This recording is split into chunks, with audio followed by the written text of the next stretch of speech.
Hello, and welcome to Virtual Investor Conferences. On behalf of OTC Markets, we are very pleased you've joined us for the Small Cap Growth Conference. Our last presentation of the day is from Aluula Composites. Please note you may submit questions for the presenter in the box to the left of the slides. You can also view a company's availability for one-on-one meetings by clicking Book a Meeting. At this point, I am very pleased to welcome Sage Berryman, President and Chief Executive Officer of Aluula Composites, which trades on the OTCQB venture market under the symbol AUUAF, and on TSXV under the symbol AUUA. Welcome, Sage. Thank you, Lily. And thank you for the intro. Thank you, everybody, for joining today. It's great to have a chance to tell the Aluula story, and I look forward to the opportunity to answer your questions as well. So let's get started. The first slide, of course, the most interesting one of the deck, the standard forward-looking disclaimer, as we are a public company, and ensuring that I will be providing some forward-looking opinions through this presentation. Aluula is a very interesting company. I've been with the business for 2 years, and of course I'm a little bit biased, but it's quite exciting because we're really pushing some transformations in the textile industry. As a high-performing company, what we've done is created intellectual property that really crosses that line between high-performing and sustainable. And it's rare for a product to have both. And with that, Aluula is really pushing a bit of a shift in this textile space, as customers really do desire that high performance and sustainability at the same time. It's an exciting time for the business. As I noted, really we sold our first commercial product to outside customers in 2023, so we're still pretty young. But in that time, we've shown some really great growth. Q4, we pre-released our revenue at 2.9 million, and that was a 71% growth quarter over quarter. What we found in that fourth quarter is that we were 100% utilized in our capacity, so fully booked and not able to produce any more materials. That was really pushing things to our limit. Even with that peak capacity and pushing for growth as a young business, we're still able to generate gross margins in that 40 to 45% range. And that comes from fantastic customer relationships. We have great brands that we're partnered with who bring amazing products to market. That also helps the revenue be reoccurring for us. But the challenge that our brands have right now is that because of this capacity constraint, they're having to wait between 6 and 9 months to get products in order to help their product development. So that is something we're going to work on actively addressing, and I'll talk to it a little bit more today, because it is resulting in binding open sales orders for us right now over $6 million, and that's coming into the first quarter of fiscal 26. The market we're going after is the advanced composites market, and globally this market is worth about $60 billion, so it's a very large and well-established market. What makes up that market in the advanced composite space? Really, the desire for more companies as they're building products is to find things that are higher performing with less weight. So how do you find that balance of increasing the performance of a product while also decreasing its weight? And then the other component that you lay on top of that is that customers are desiring recyclability, sustainability, longer life cycles, and the ability at the end of a product's life to ensure that it can be recycled. And even the move towards full circularity. And a lot of products don't enable that, but Aluula's does, which puts us in a preferential position for this market where they desire sustainability and high performance. It's also worth noting that the market in the advanced composites is growing about a 9% CAGR. So it's a large market that's still very actively growing. So how does Aluula participate in this market? We have quite a differentiated product that is no adhesives when it's constructed. So that allows us to be a mono material that is recyclable at the end of its life. It also creates a product that is waterproof, UV resistant, and very light and very strong. It also enables something called no-sew construction, which I'll talk a little bit more when we talk about some of our partners. So the product looks like technical films around an ultra-high molecular weight polyethylene core. And we can shift this and customize it based on what our customers need. So that becomes really important. Whether they want waterproofness or gas barrier, we can adjust it and customize for their needs. As I spoke about before, that combination of sustainability and high performance is really key for our customers, and it also creates a bit of a moat. So in the competitive landscape, we don't yet see other customers that are offering products that are as high performing and sustainable at the same time. So for us, we need to ensure that we build out our intellectual property portfolio around this area. So that means addressing things like construction techniques and how our product is created, the process itself, where we have strong IP, and continuing to work with our brand partners where they do value that high performance in combination with the sustainability. So our product range, it goes across fairly large applications, but we sell it by weight. So our product categories, you can see on the left-hand side of your screen, start at the lightest, and that's about a 25 gram per square meter product. And then as you travel over to the right, you get up to that 220 grams. So if you were preferring a product that offered more abrasion resistance or a little bit more strength and durability, you would go for that heavier weight material. And if you were looking for something that was very light and still durable, but really prioritizing that lightness, you'd go on the other end of the spectrum. So again, our SKU range offers an ability to provide our customers with a variety of different products to meet their product needs that they're developing and bring to market. Because remember, we sell rolled goods, and it's our brand partners that put those rolled goods into their products themselves that they bring to market. This gives a good visual of being able to kind of explain how Aluula as a rolled good or a textile is being built into our customers' products.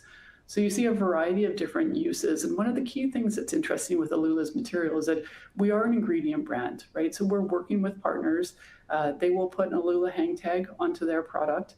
But our product is quite visible within their product, so it's not hidden. It's very unique in that it has a different aesthetic, a unique hand feel.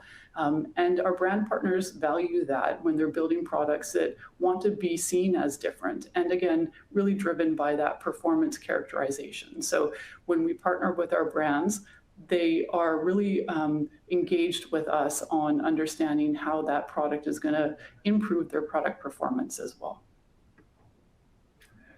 The current markets that we're focused in, and we've spoken to this, priority one has been the performance outdoor category. So this is the first market that we entered when we came to the markets. 2023, we started selling to other wind sports brands. We've expanded the wind category to include sailing. Bags and packs, so we've got some great brands, and a lot of the photos that you've seen today represent those brands' photos of using Aluula materials in their packs.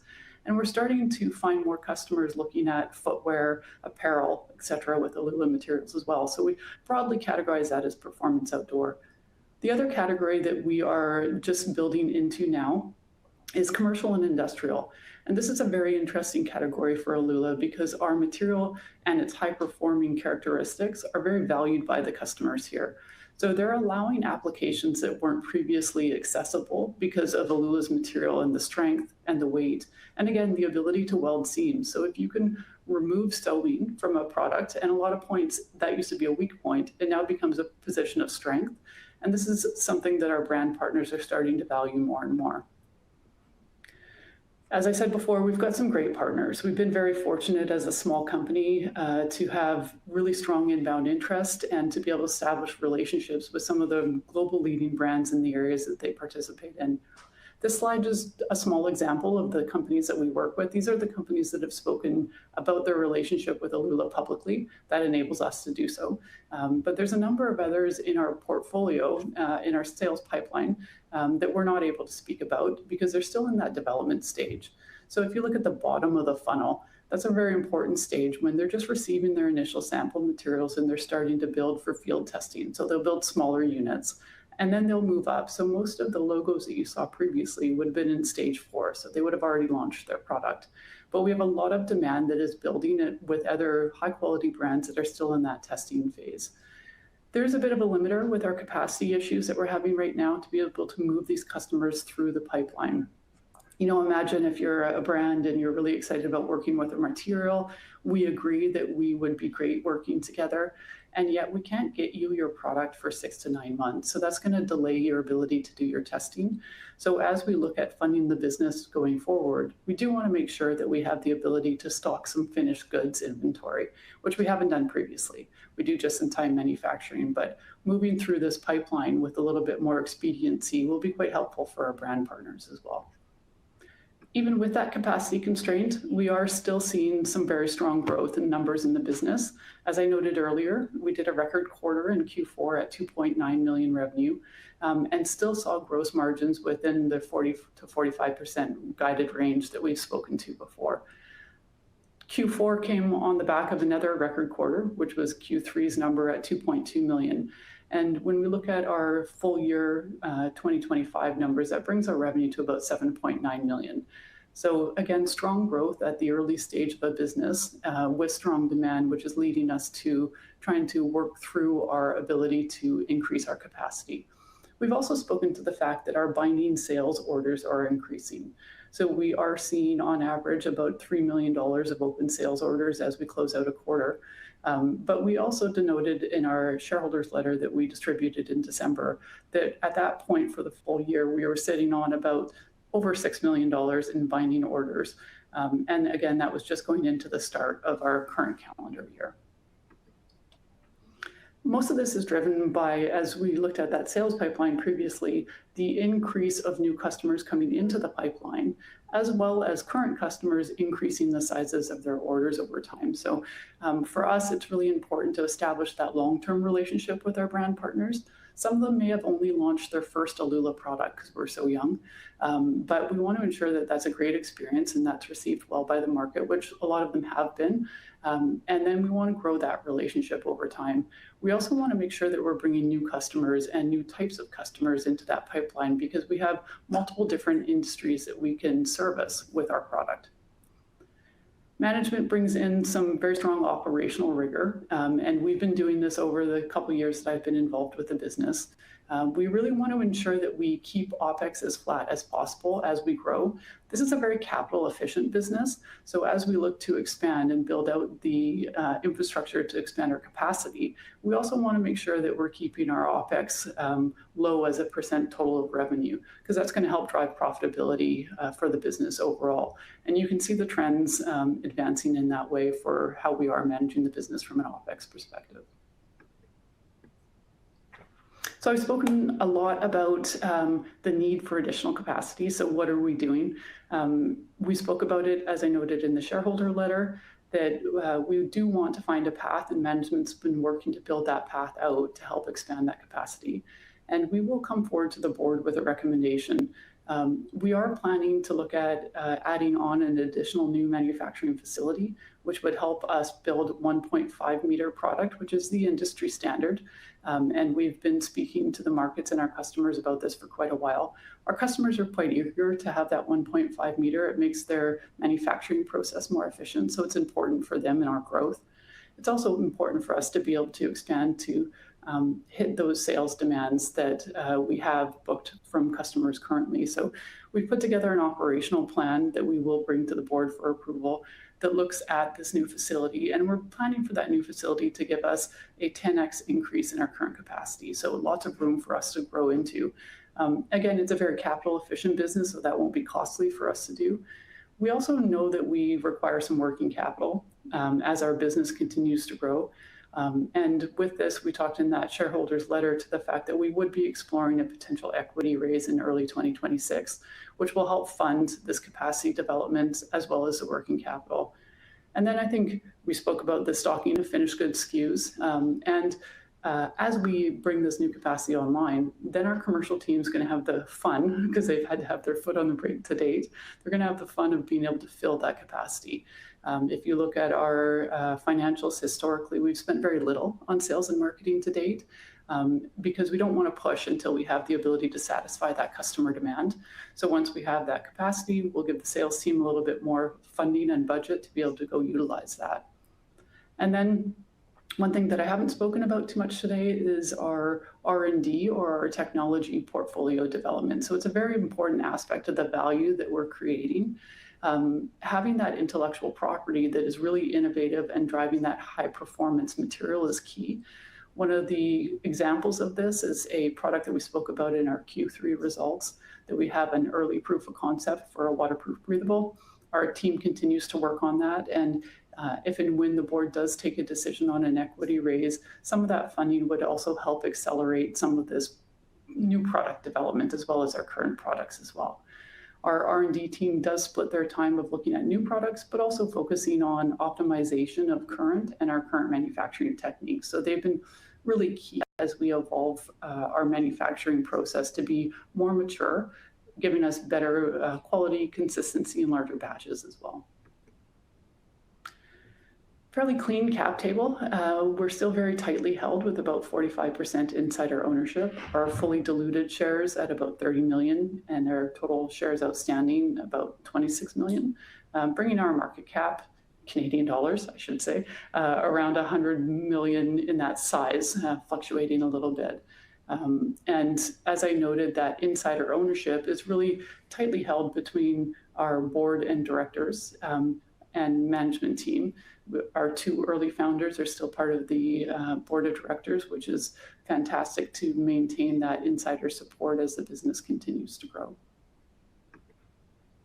I realize I probably spoke very quickly, as I tend to do, but thank you all very much for taking the time to listen to the Aluula story, and it's great to see that there's a number of questions here. So what I'll probably do is put this slide on while I see if I can multitask and read through some of your questions here.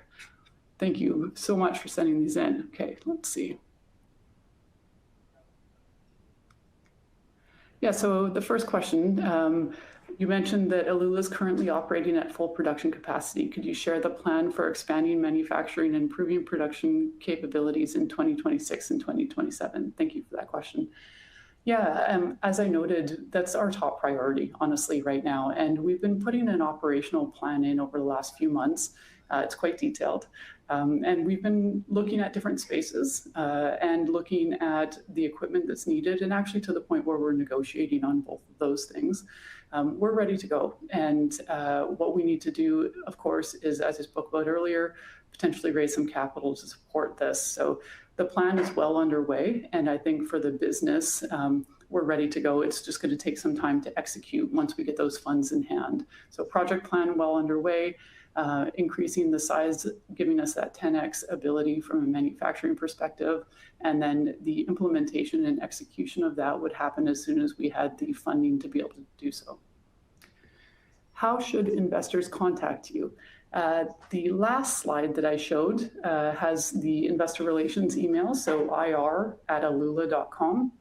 You can always go to our website. There's a number of different ways to contact us through the website, and would look forward to hearing from you. So any way that works for you.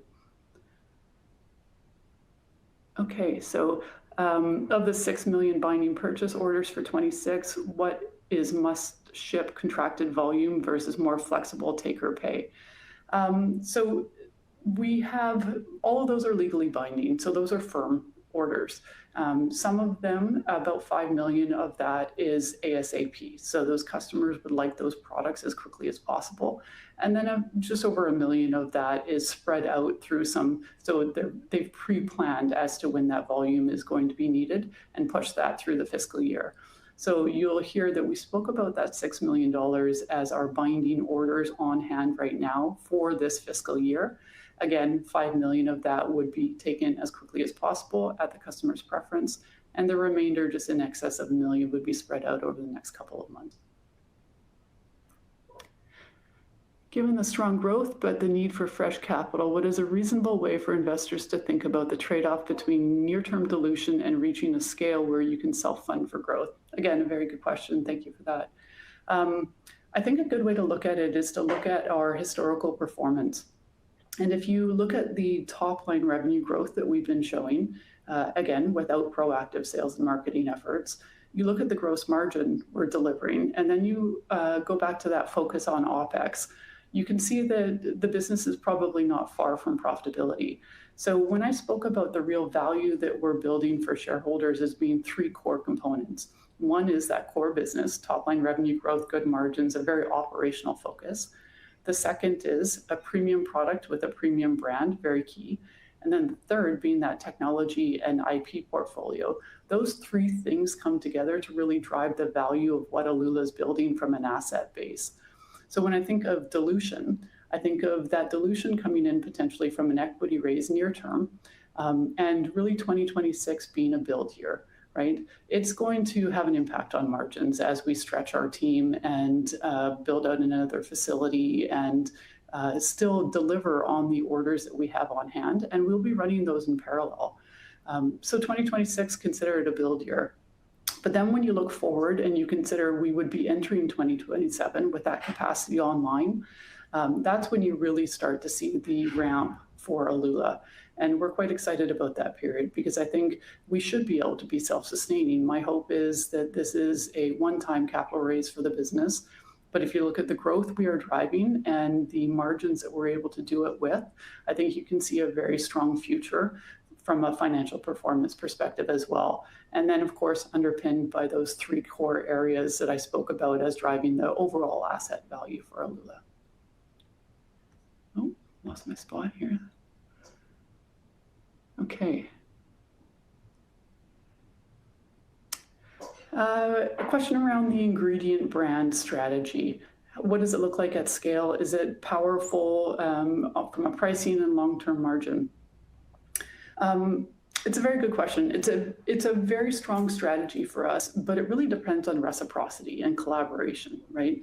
We have to be equally valuable to our brand partners as they are to us.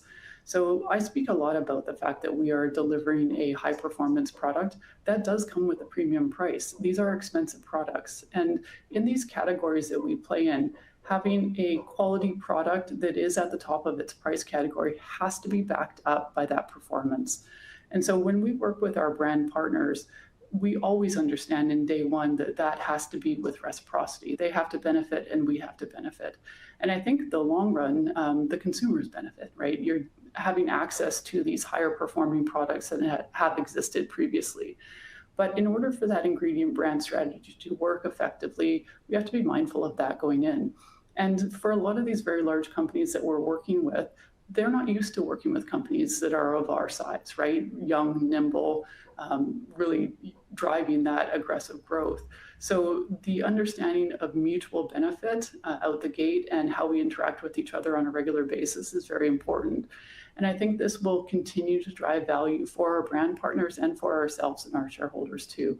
But as a team, we're always very mindful of that. It is a very collaborative process. And it also means that we have to be very selective, as they are with us. We have to be very selective at making sure that we select the right brand partners to work with. You know, they have lots of choices they can make for materials. And we have to make those similar choices to make sure that we're aligned with companies that are really innovative, that are creative, that have that technical expertise to work with our material, because our material is different. And they have to value that high performing aspect. So again, very important. We put top priority on this. Okay. How long will it take to get this new production facility operational? Good question. I've spoken to it before, but patience isn't a virtue I have lots of. I work on it actively, but our current plan is that it would be about 6 months. So as I said, we've done a lot of pre-work. We have the operational plans building. We're building out the production team, expanding it in advance so we can train and get employees online as quickly as possible. But the reality is things always come up, right? We'll be leasing space and putting new equipment into that space. So we're planning for about 6 months. In our revenue forecast, which we don't guide from a market perspective, we aren't anticipating impact in revenue from that new facility during the 2026 year. Again, as I spoke about earlier, where we start to see that value really coming in is as we move into 2027, but 2026 being a build year. So yes, we anticipate 6 months, hopefully faster. But again, that's in our hands to get all the pieces in place in advance and be ready to go as soon as we have those funds on hand.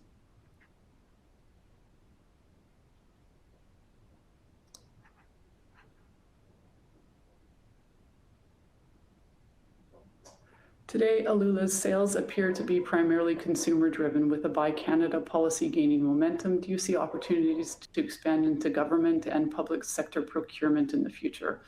Yes, absolutely. Still with an ingredient brand approach. So we spoke about commercial and industrial applications being one of the core areas that we're pursuing. Defense within that is a very important area for Aluula. Aluula's materials perform very well in the cold. So because it's a polyethylene product, they don't get that brittle state until about minus 80 to 100 degrees Celsius. So in an Arctic environment, as an example, having a material that performs very well in those cold temperatures is essential. Well, you also have a product that can be repaired in field, is super light, is super strong. If it rips, it doesn't propagate, etc. So we are a Canadian company and we are built in Canada and we are dual use. So we kind of hit all of the criteria. I spoke in the shareholders letter about pursuing non-dilutive funding. We will continue to do this. And then from a customer perspective, we look at the defense category kind of two ways, top down and bottom up. So we will speak to the governments themselves and help set specs for materials like ours that enable fuel savings because they're lighter, that enable recyclability end of life, because a lot of people still don't know about us. So we want to help spread the word so they can help set that into the specs and the requirements. Then we're also going to speak to the customers that are currently selling materials to those defense contracts. So they're pretty easily identifiable given that that's public information. And we want to be talking to anyone and everyone who's selling shelters or soldier systems, wearables, boots, gloves, apparel, etc., into these applications. So particularly associated with Arctic sovereignty, this is absolutely an area of priority for us and will continue to be as we grow.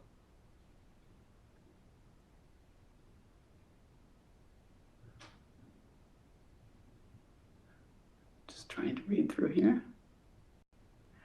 Now that you're also trading on the OTCQB under AUUAF, have you seen any measurable impact on liquidity, U.S. investor interest, or valuation, and how will you build on this cross-listing? Great question. Yeah, we came public through an RTO, and that always has some complexities with it, or a SPAC if you're American. Over the last 6 to 9 months, we've just started to come out and tell our story a little bit. So our access to the capital markets has been pretty limited. This is why it's important to do meetings like this one that we're doing today. We do find that within the American investor base, our story really does resonate. So we've been very fortunate to bring some fantastic US investors into the story. And there has been an uptick in some of the volume that we did on a daily basis with the OTCQB listing. So I'd say our US investor base is definitely growing, and it is definitely a priority for us. We are Canadian, we're proudly Canadian, and we've got a strong Canadian holding. We also have good international holdings. So I think for us as a business, as we continue to grow, and as we get out there and tell our story a little bit more, yes, the US market is absolutely a priority. And a lot of our customer base is there too. So I think those go hand in hand. Your fabric was just on the winning IMOCA boat in a major offshore race. Someone's right up on the news because that came out this morning. So yes, absolutely.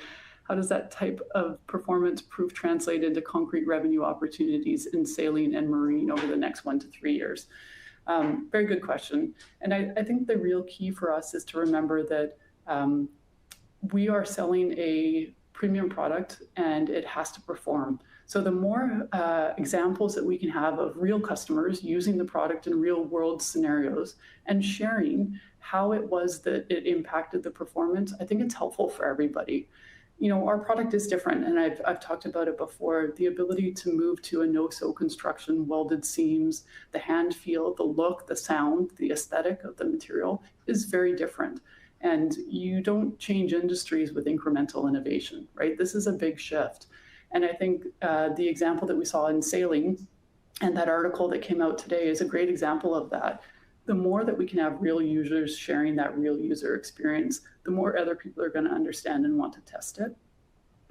We don't give revenue guidance, so I won't give an anticipated impact in the sailing space, but sailing is an industry that we absolutely prioritize under the wind category that we started in. And I think the sailing opportunity is a big one for the company. And we hope that we get more differentiated kites and wings and spinnakers onto vessels like that. They were a great group to work with, and yeah, we look forward to more of it.